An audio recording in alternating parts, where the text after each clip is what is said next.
so that we can get started. And I'd just like to welcome you all for joining us to our end of life webinar. I am going to share my screen and do a few introductions. Can you all see that? Yes. Oh, good. Yeah. I never know. Thank you. So we are age-wise. This is part of our webinar series. And Bob, I hope will correct me. I think this is webinar 55 or 56. This is our contact information. Feel free to call us, write us via our email, visit us on our website. And I can't get this to move. There we go. So today, we are going to have, I'm not going to read these introductions. You can read them later on the internet, because we do record and post all of our webinars. But we have Barbara Morris from the End of Life Options, Ashley Fry, who is with Compassion and Choices here in Colorado, and they're actually national, and Mike Reagan, who is with the Natural Funeral, who will be speaking to you. We do ask everyone, please mute yourselves. There's always background noise that comes through, and we want to give our speakers full attention if we can. We encourage you to ask questions. You can put them in the chat. We usually have a little time left over at the end also for some discussion. AgeWise is here to connect you to the services that you need when you need them. We hope you will take advantage of all the articles and other webinars that are on our site. And we also, as a nonprofit, ask you to make a donation anytime you feel like it. It is greatly welcome. We are all volunteers, but there are definitely expenses in running a nonprofit. And if any of you have some extra time, we welcome some help. We have a list of volunteer activities on the website as well. This is our site, and feel free to visit any time of the day or night. We love to have you there. With that, I'm going to stop sharing. And Barbara Morris, I give you the floor. Thank you for being here. Thank you. Well, good morning, everyone. Happy to see some familiar names and faces and some new folks. I presume you can see my screen. Hope so. A couple of comments before we get started. I'm actually not the executive director of End of Life Options Colorado. I'm the president of the board. I would love to have an executive director someday. When we have the funds, et cetera, and the resources to support a staff. But currently, End of Life Options Colorado, we're an all volunteer organization. My other disclaimer here is Barbara has been very strict with how much time we have. So I'm going to speed talk a little bit. And just to say that usually this talk, I spend about an hour and a half. So I've condensed it.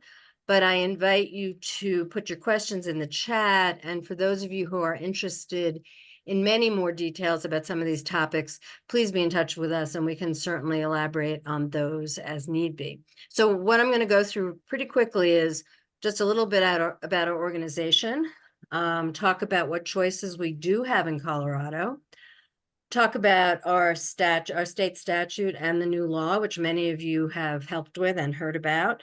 And then finally spend some time on medical aid and dying in particular and who qualifies.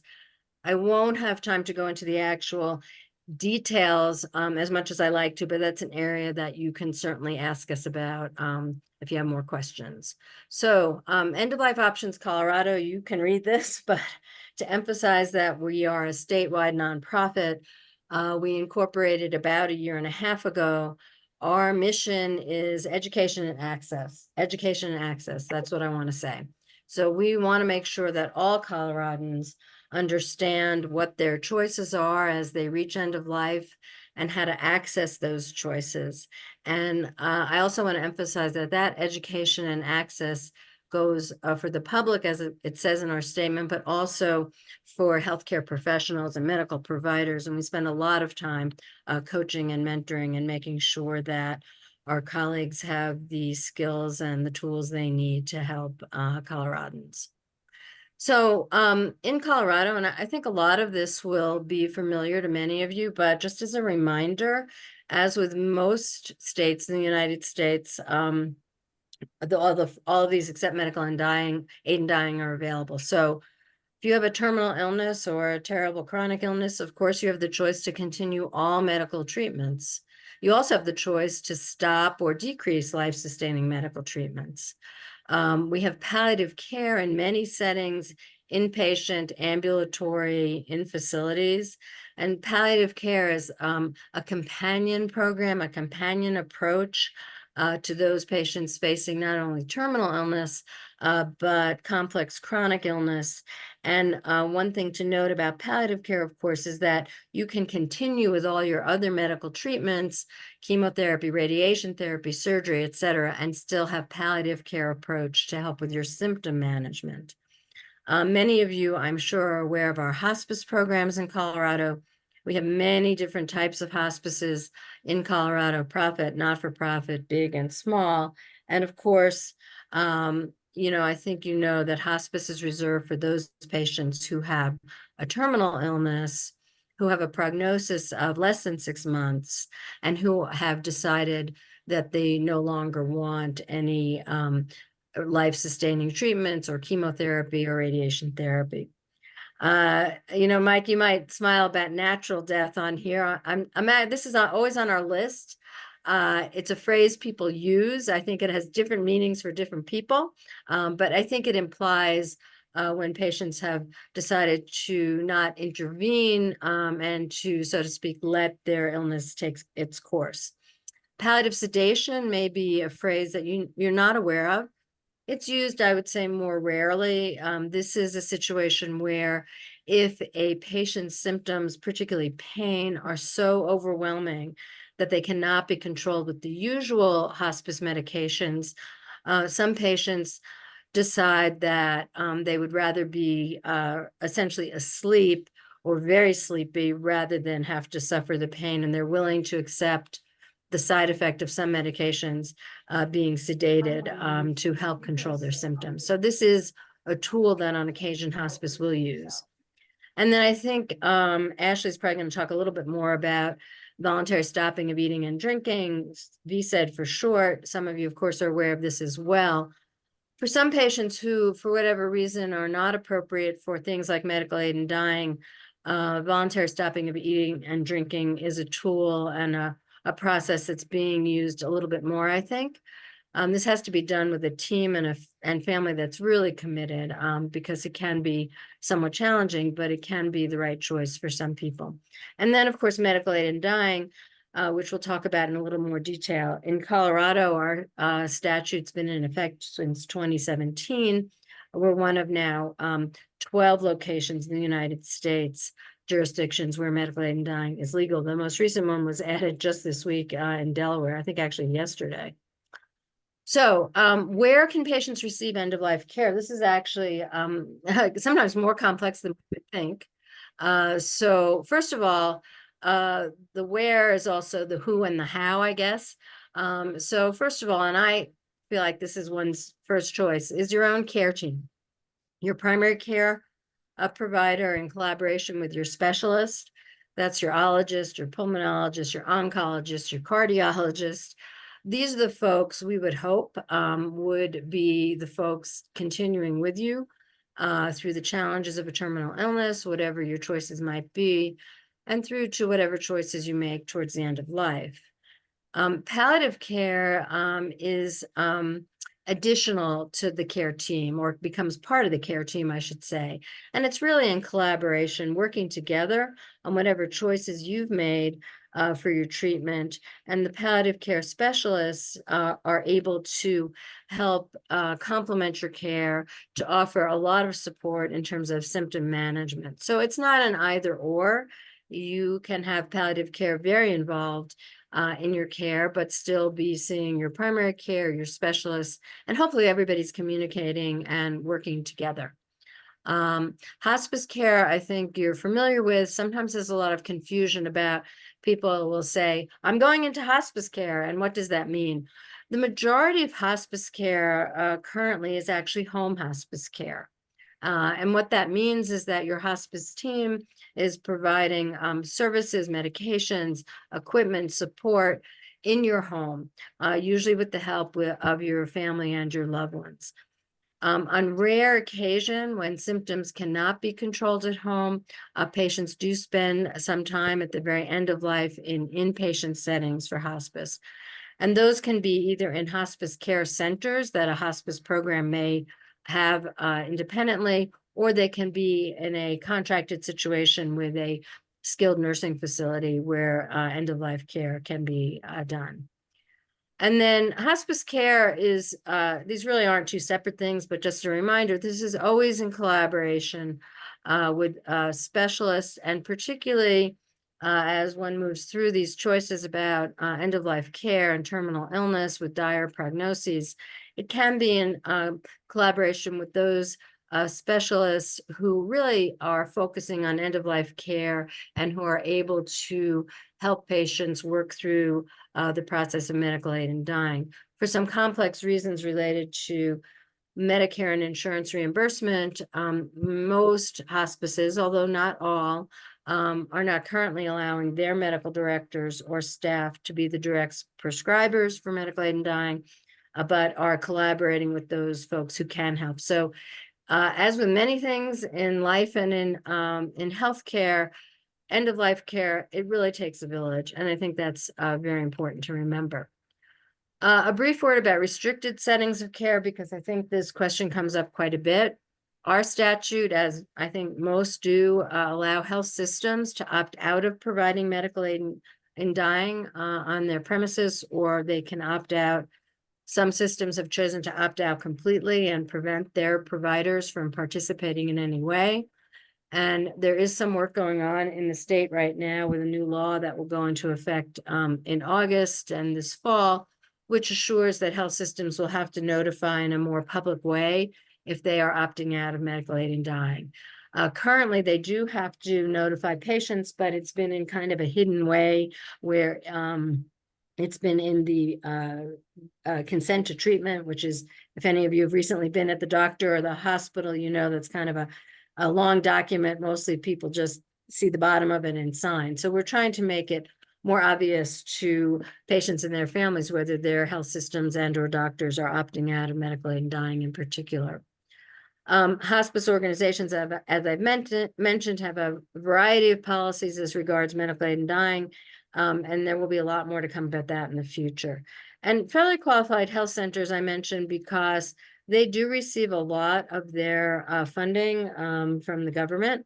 And there is a complex issue related to a prior federal law from the 1990s that prohibited any federal funds going to what was quoted as assisted suicide. Those of you who have read the law in Colorado in detail know that it specifies that medical aid in dying is not assisted suicide.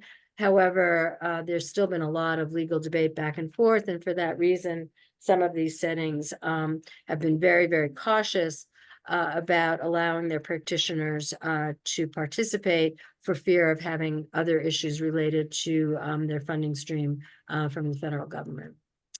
All right, what about medical aid in dying? We'll dive into that in detail just a little bit here. But before I do, I would just like us to remember that medical aid in dying is one of many tools that we have in our toolbox at the end of life. It is really important to recognize that medical aid in dying is not the only tool at the end of life, and important to realize that it's not the only way to have a dignified death. For some folks, it is their choice, it is what they want, and we are able to help them with that. And we're going to focus on that in a minute. But we don't want to imply that other types of death can't also be peaceful, person-centered, and dignified. We don't want anyone to feel like if they can't use medical aid in dying, that they can't have a good death. And a reminder that not all the patients who go through the qualifying process for medical aid in dying will ultimately make use of their medications. So interestingly enough, our data in Colorado is similar to data in other states. About 30% of patients who go through the whole process will decide for a variety of reasons that they don't want or don't need to make use of the medications.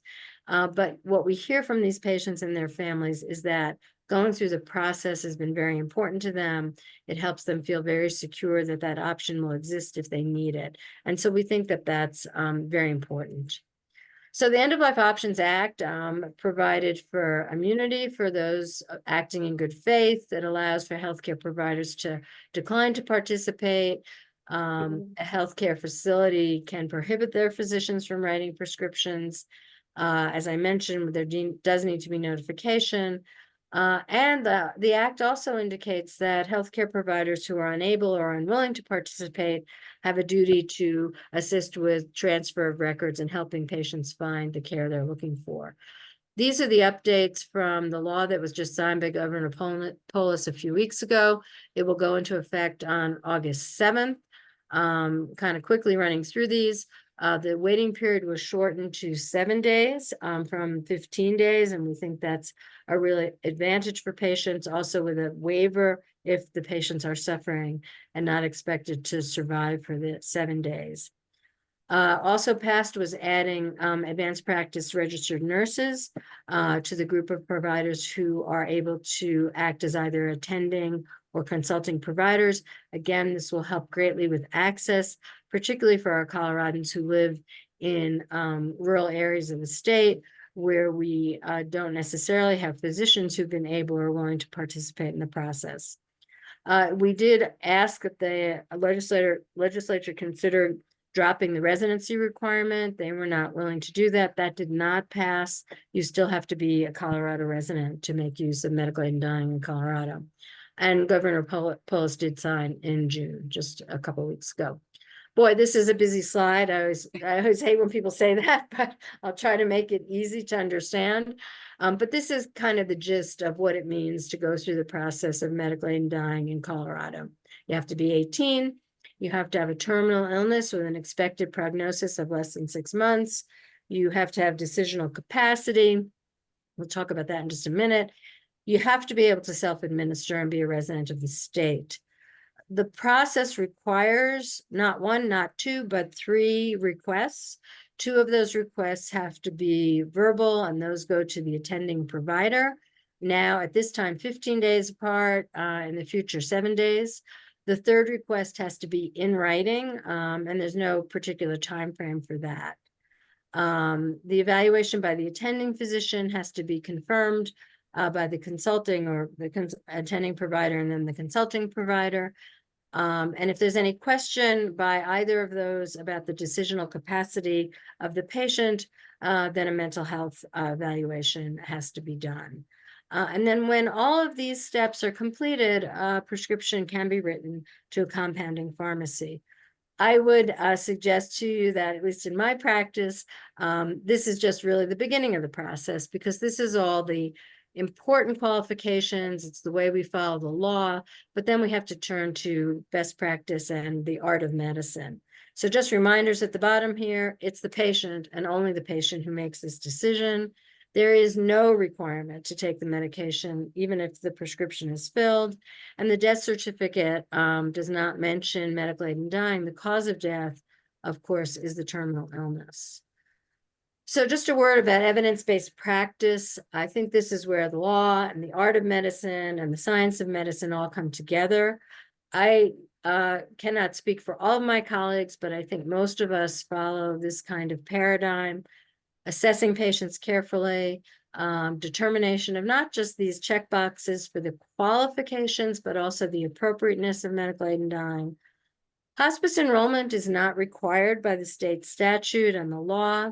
However, I think all of us are strong, emphatic supporters of hospice enrollment for many reasons, as a companion to consideration for medical aid in dying. And I would say that over 90% of our patients who are considering medical aid in dying are also having hospice enrollment. Pharmacology recommendations are always changing, and we have some state and national ways that we all try to keep up with what the most current recommendations are.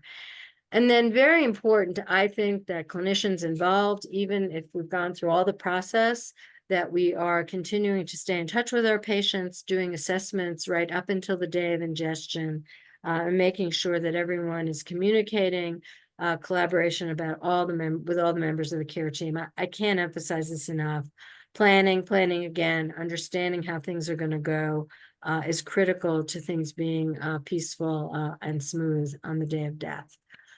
So that's rapid fire on end of life choices in Colorado. I would just emphasize that there's a lot of detail about medical aid and dying that I can't cover in these few minutes, but I'm happy to answer questions or have you be in touch with us afterwards if you want to hear all the details of what does self-administration mean? What is decisional capacity? How does it really work when we're at the bedside? Happy to talk more about that if we have time or if you have questions that you want to get to us later. So in summary, there are a lot of choices for all of us, including medical aid and dying, but that's not the only choice. Our state statute and now the law requires complying with a very detailed series of steps. And we are able to do that, and we can do it rapidly if we need to, but it's very important that we all follow those rules. Evidence-based practice provides us the opportunity to really care for patients so that they can have the kind of dignified and peaceful deaths that they want at the time and place of their choosing.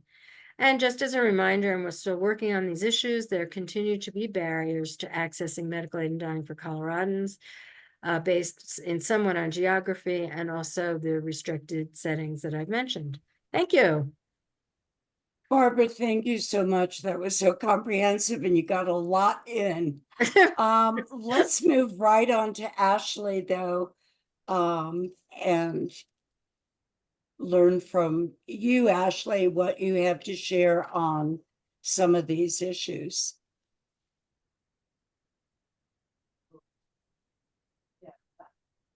Thank you. So I'm trying to get my screen set up. Can you see it okay? I'm sorry, I was on mute. Yes, we can see you. And the PowerPoint. Fantastic. Good morning, everyone. My name is Ashley Fry. I'm the Director of Clinical Engagement at Compassion and Choices. I'm also an active hospice and palliative care nurse practitioner in Colorado Springs, Colorado. So if you have questions about hospice and palliative care, please know I'm comfortable to answer that as well. My internet appears to be a little glitchy, so I'm turning off my camera for now. I'll try to come back on here shortly. Today, I'm going to present information on Compassion and Choices Dementia Toolkit and an end-of-life option known as voluntarily stopping eating and drinking. In order to better understand these options, I'm also going to briefly touch on advanced care planning and advanced directives as well.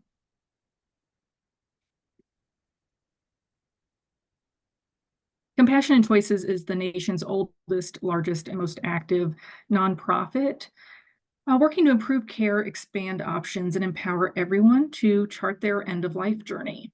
We believe in patient-centered care and that individuals should be informed, empowered, and supported to make their own healthcare decisions near the end of life. And that includes being fully informed and supported by their healthcare team on a full range of end-of-life options.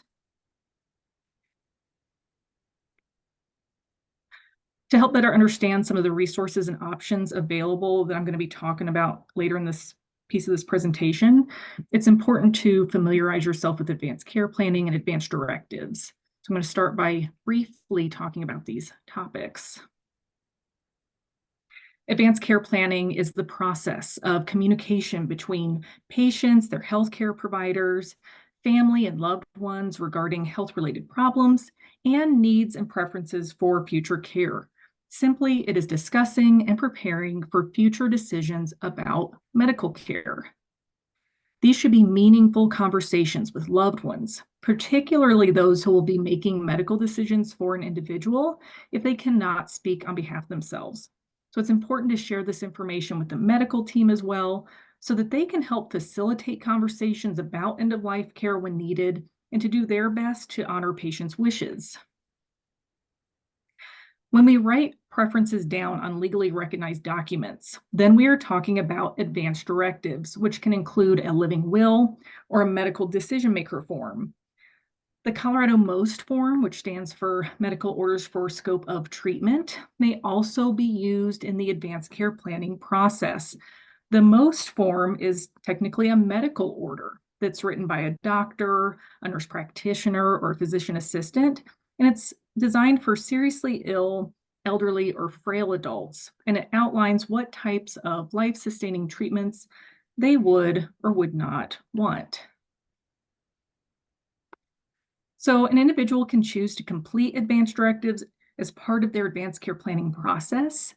Advanced directives are documents that provide that instruction for medical care, and they only go into effect if an individual cannot communicate on behalf of themselves. This is important because everyone will automatically receive, fully supportive or aggressive care in a medical emergency unless other wishes for less aggressive care are documented and available on these legally recognized advanced directives, or if a medical decision maker can quickly intervene. Advanced directives include a living will and a medical durable power of attorney form here in Colorado. A living will is a written legal document that spells out medical treatments that you would and would not want to be used to keep you alive, as well as your preferences for other medical decisions such as pain management and organ donation. On these types of documents, you should expect to see language about respiratory support such as ventilators or breathing tubes, cardiac support such as CPR, and artificial nutrition, things like feeding tubes. A medical durable power of attorney is a type of advanced directive in which you can name a person or persons to make medical decisions for you if you're unable to do so. Remember that these can be supplemented by that Colorado MOST form, which is the medical order that outlines what types of life-sustaining treatments a person would or would not want. If you've ever had to make medical decisions on behalf of someone else, you know it can be incredibly stressful. So it's a loving act to complete advanced directives and share those with your medical decision maker so that it relieves some of their anxiety if they need to make decisions on how to proceed with care. It is essential that advanced directives are kept in a safe place and that they are easy to access. At the very minimum, you should share what your wishes are with your loved ones and your medical team. Please make sure you are choosing decision makers that will actually honor your choices. Sometimes that may not be the most obvious decision. As an example, sometimes I meet with spouses who share that they don't want to make medical decisions, that it's emotionally too difficult for them. Make sure that you review your advanced directives annually every year and then update as needed and with major life changes. So with that, let's talk about the Dementia Values and Priorities tool. So this is meant to be an addendum or an addition to the advanced directives we just talked about. Standard advanced directives do not address the unique challenges that people face with the progression of dementia. So the Dementia Values and Priorities tool does. This is a free tool. It's an interactive guide to inspire people to think about and ultimately document their wishes regarding the care they would or would not want. It addresses the unique needs people face as dementia progresses, including functional and clinical indicators of decline, and it is relevant for all types of dementia. So it creates that addendum that's meant to be added to your advanced directives and to be shared, and it takes about 15 to 30 minutes to complete. The preferred intensity of care aligns with the medical orders of scope of treatment form, or that Colorado MOST form, those medical orders.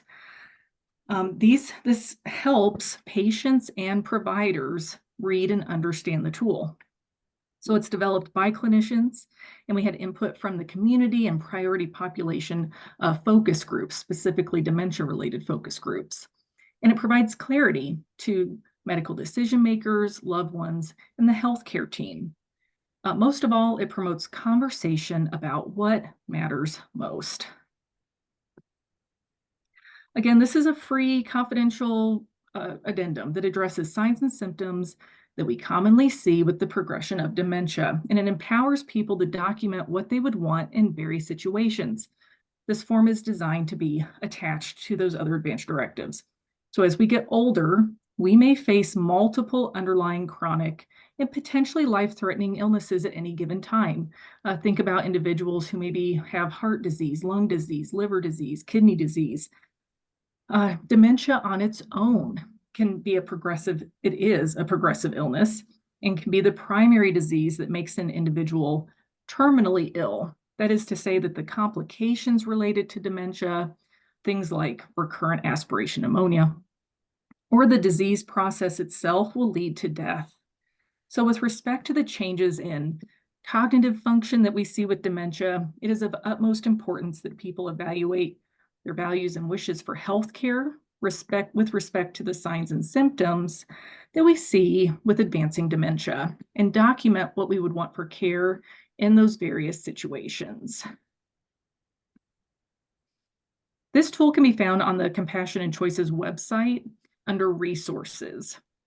Look for Living and Dying with Dementia. On this page is where you'll find the Dementia Values and Priorities tool.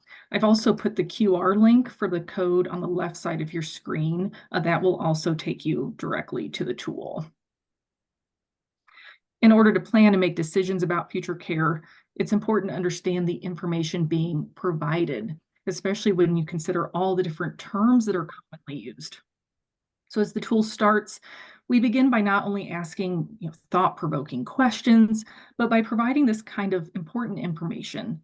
So throughout the tool, there are key terms, which you will see here are blue hyperlinks.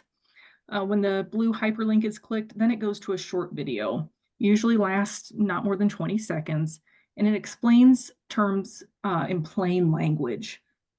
You'll notice that there's a blue hyperlink for life-sustaining treatment. Let's take a look at what happens when we click on that blue hyperlink.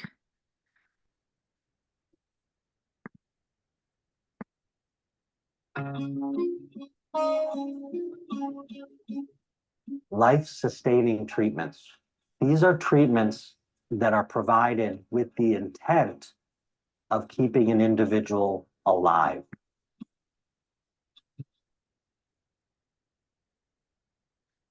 So again, it's a plain language that we're trying to emphasize here so that hopefully more people can understand this medical terminology. Oh, we don't need to see it again. So as we begin the tool, important terms are explained, and additional explanations are provided for the care preferences to be used throughout the tool. This is similar to the Colorado Most form. So it includes options to live as long as possible, to treat but not aggressively, or to allow for a natural death. So if you're familiar with the Colorado Most form, these options should look familiar. Let's click through and look at some examples of how these preferences are actually used. So here's an example. If my physician or healthcare provider has determined I have advanced or late-stage dementia, then you can choose from the options, to live as long as possible, to treat but not aggressively, or to allow a natural death. If I'm no longer aware of my surroundings, then I want to live as long as possible, treat but not aggressively, or to allow a natural death. And then near the end of the tool is a blank space where you can just write notes to your healthcare team and your medical decision makers, things that are important to you. And then in the end, you'll be able to print off the form, keep it in a safe place, but remember that it's important to share and discuss your wishes with those who will likely be making medical decisions for you in the event that you cannot make those for yourself. Now, an important note, laws regarding witness signatures on a legal document vary from state to state. This tool does not meet every state's requirements. If you have questions or if you want to ensure that you've taken all the necessary steps, share your completed document with an attorney in Colorado. This is a very useful conversation tool to be used with family, even if it's not validated by an attorney. Most importantly, review and share this document again with your medical decision makers. We're going to switch gears and review another type of end-of-life care option, voluntarily stopping eating and drinking. Voluntarily stopping eating and drinking is commonly called VSED for short. You may also hear this option referred to as voluntary cessation of eating and drinking, terminal fasting, or end-of-life fasting.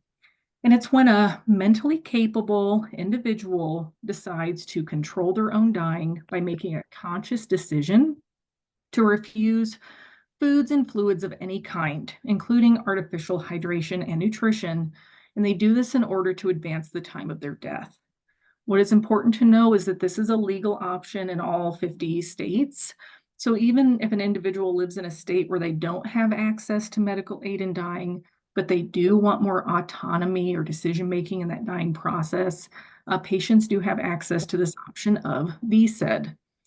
Like Barbara said earlier, some patients in Colorado may choose this option even though medical aid in dying is legal here.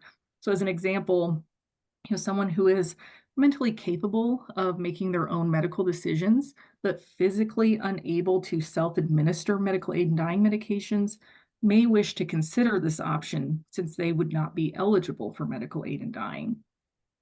VSED is a lesser known but increasingly utilized option.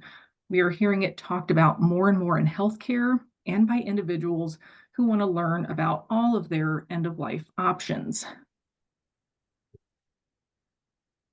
People who choose VSED are ultimately wanting more autonomy in their dying process, and the underlying rationale and reasoning is going to be very personal.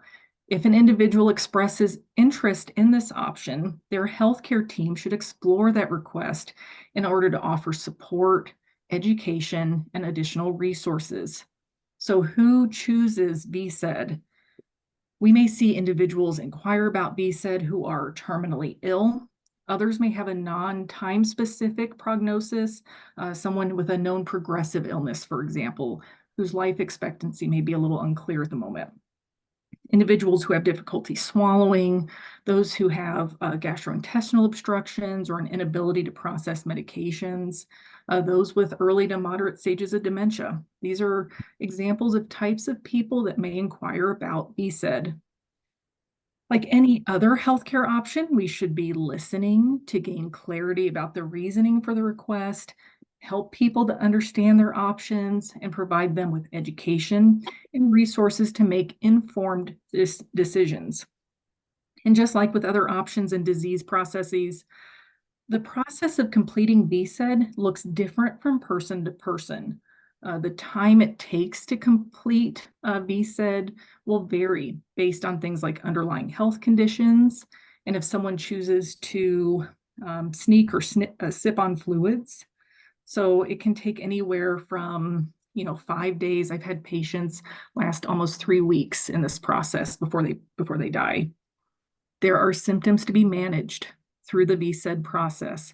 So it is strongly recommended that an individual work closely with their healthcare provider, their healthcare team, and ideally receiving the support of hospice through this process. Just want to share a couple resources with you if you have additional questions about things like VSED or advanced care planning or any other end-of-life option that we're talking about today. Compassionate Choices does offer a free confidential consultation service for providers and other types of healthcare professionals who have questions about end-of-life options. This is called Doc to Doc. It is open to all types of healthcare professionals. We also have a resource called End-of-Life Consultation, or EOLC, and it provides confidential, non-judgmental professional support around end-of-life planning to individuals, patients, just anyone out in the community, no matter where they live. And of course, I'm always elevating the work that Barbara and her team does at End-of-Life Options Colorado as well. And that is my contact information if you have any questions you want to follow up with me after this. Thank you so much. Thank you so much, Ashley. Very interesting. There was one question about the amount of pain one experiences if they're going through the visa process. Can you very, very quickly address that? Or as quickly as you can? Yeah, absolutely. In general, my patients that have utilized this option, typically it's not pain specifically that they complain about, but it's discomfort, it's thirst, extreme thirst, and sometimes extreme hunger as well that can just be uncomfortable. And so in that regard, I would say that that is a type of pain that they're experiencing.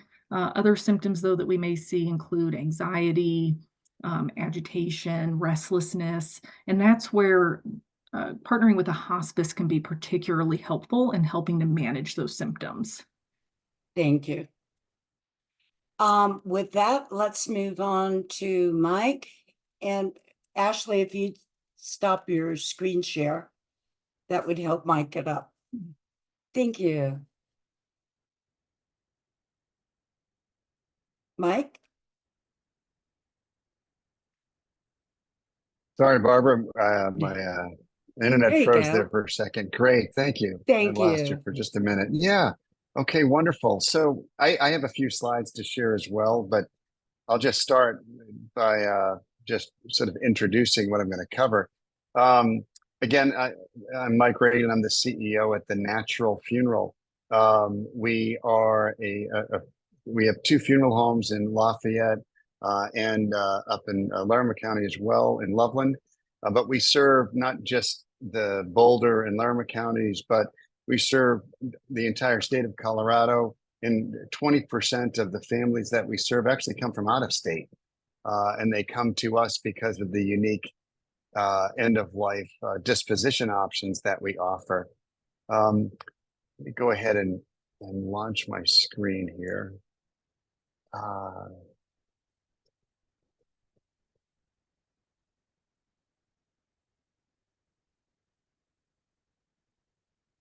Okay, are you able to see my screen now, Barbara? Yes, thank you, Mike. Okay, sure. So the Natural Funeral was started 5 years ago in response to the awareness of our founders that there was really an absence of a funeral service provider that offered natural offerings to the community. And by that, I mean not using techniques like embalming and allowing people that have sort of embraced a greener life or a more eco-friendly life to have eco-friendly options as their final act. And so the Natural Funeral was born out of that desire to serve those individuals. And as many of you are aware, there's been tremendous momentum building in terms of sort of an awakening of eco-consciousness in our society. And thankfully, we've been able to evolve with that growing demand. And our legislators have also evolved with that growing perspective amongst their constituents to support greener options. And the first option in terms of disposition options that was more eco-friendly than the traditional embalming and burial or even flame cremation was water cremation. And I'll touch on that in a minute. But the following that, legislation was passed to allow for natural reduction here in Colorado just 2 years ago.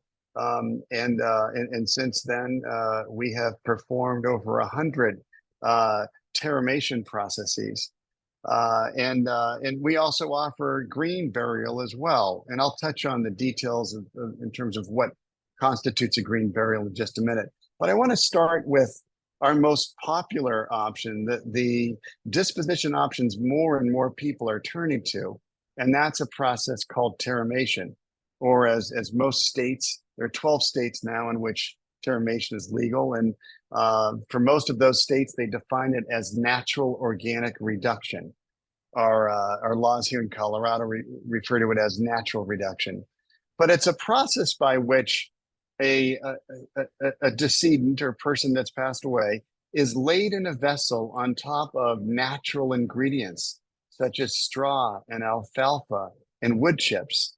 And then added to that vessel is also a proprietary tea comprised of water and about 25 unique bacteria, as well as 50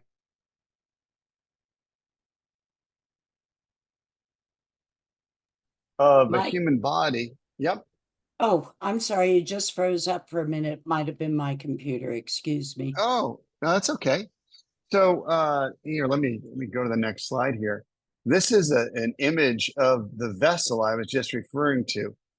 It's called our chrysalis vessel, and it's this vessel into which a decedent is placed. And you can see here, they're placed on top of natural ingredients such as straw and alfalfa and wood chips. And then oftentimes the process of laying them into this vessel is sort of celebrated through what we call a laying in ceremony. And this is an example of what a laying in ceremony would look like. So a person is shrouded and then laid in on top of those natural ingredients. And then loved ones are able to place additional natural ingredients into the chrysalis vessel with your loved one, including things like, love notes or special memories or photographs. And those are, obviously they're on paper, which is organic and material. And then the vessel is sealed, and within about 1 to 2 months, a transformation occurs that transforms the body into regenerative living soil. And the picture I'm showing here is an example of a laying out ceremony where the soil that was produced from the terramation process for this lady's husband was used to help plant a spruce tree, a blue spruce in a park in Arvada. And that blue spruce now lives in the park 2 blocks away from where the family lives. And they're able to celebrate the return of their loved one to the cycle of life through the growth and presence of this spruce tree. So that's the process of terramation. The next eco-friendly process that many people choose, it more as an alternative to flame cremation, and that's a process called water cremation. And many folks over the last several years have selected flame cremation because they believed it to be more eco-friendly than a regular burial because it doesn't take up as much space as a regular burial.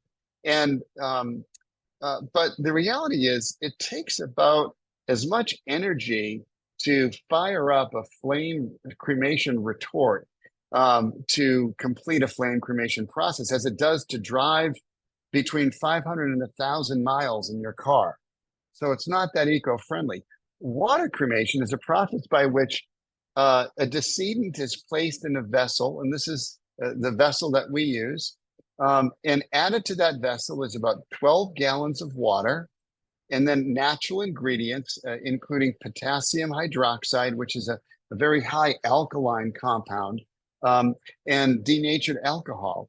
And the lid is closed, and those other ingredients are added. And then the vessel is very gently rocked back and forth about 3 degrees. And that's what this piston here does, is it raises and lowers it very slightly. And that creates a wave motion over the body of the decedent. And in about 3.5 to 4 hours, what remains in the vessel is the liquid essence of all the elements that composed our beautiful vessels that housed us for our life, and any bones that remain and medical devices that might have been your body, like a titanium knee or a hip or something. And what we do then is we filter out the bones and any medical implements. We return the bones via a powder, as you would in a flame cremation, and we deliver that back to families as cremains. And we recycle the medical elements or implements. And then what the liquid essence that's left, most families take a portion of that back in return. And it's a wonderful natural fertilizer that can be used to help foster new life. And any liquid essence that that families don't take back, we donate to organic flower farms and nature preserves. So that's our water cremation process.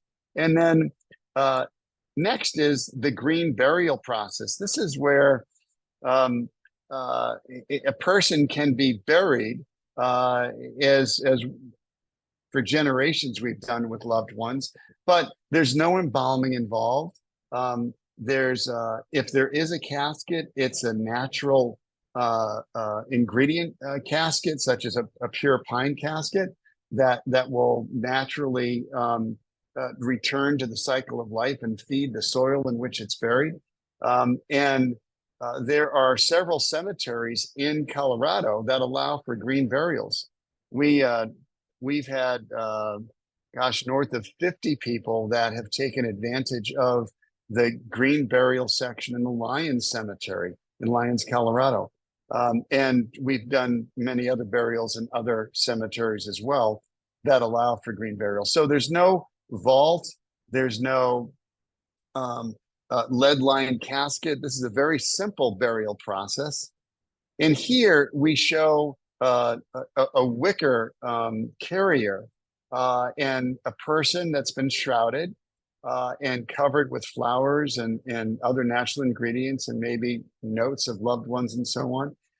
And then what happens is we'll use ropes and we'll loop them through these handles.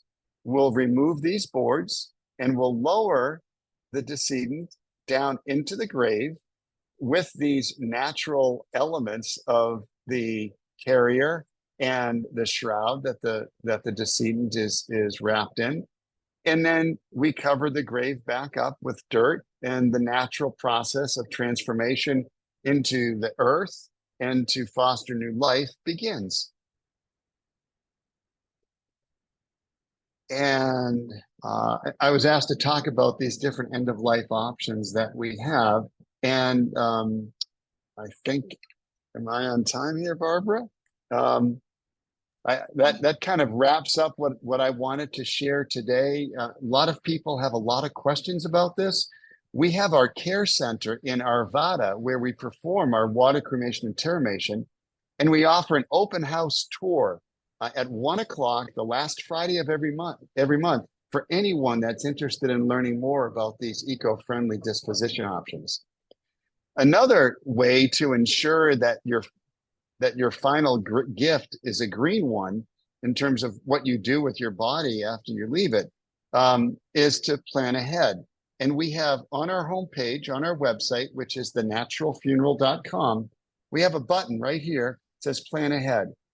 If you click that button, it will take you to a calendar that you can use to schedule a meeting with one of our advanced planning consultants. And we'd love to answer any questions you have there as well. So, and also you can just call us anytime at our main number here. So with that, I'll wrap it up and turn it back over to you, Barbara. Thank you so You much, Mike. You know, this is very hard conversation. It's a very hard topic to discuss, but very necessary for all of us to understand all the choices that are available. I would like, maybe Ashley, you can quickly address the most form and having it available. Not everyone can is reading the chat while we're doing this. Yeah, so there was a question about the Colorado Most form and should it be available to emergency personnel more so than a living will? And my answer to that is yes. So I think a living will can be particularly helpful in conversations with your primary care provider or specialist as you're making decisions with or for a loved one about future decisions. But in an emergency, I find that the Colorado Most form, because it is technically a physician or provider order that's signed, that is something that a paramedic or emergency personnel can follow that order. A living will in an emergency situation, I think, is more helpful, like in the hospital, to bring that, to have a loved one bring it to the hospital or make sure it's uploaded in the hospital system, so that as decisions are being made about how long should someone be on a ventilator, how long should they receive IV antibiotics, or should we be placing a surgically placed feeding tube? Those are the things that we often see addressed in a living will as well, that can offer a little bit more detail that can help regarding care planning conversations in an acute care setting. So yes, Colorado Most form, please have it available to emergency personnel. Kind of rule of thumb is, put it on a refrigerator. It's usually printed on bright green paper, so it's easy to find. If someone tends to be more bed bound or recliner bound, they'll choose to leave it on a bedside table or a nightstand, so that it's nearby for emergency personnel as well. Thank you, Ashley. Does anyone else from our audience have a question? We can unmute you.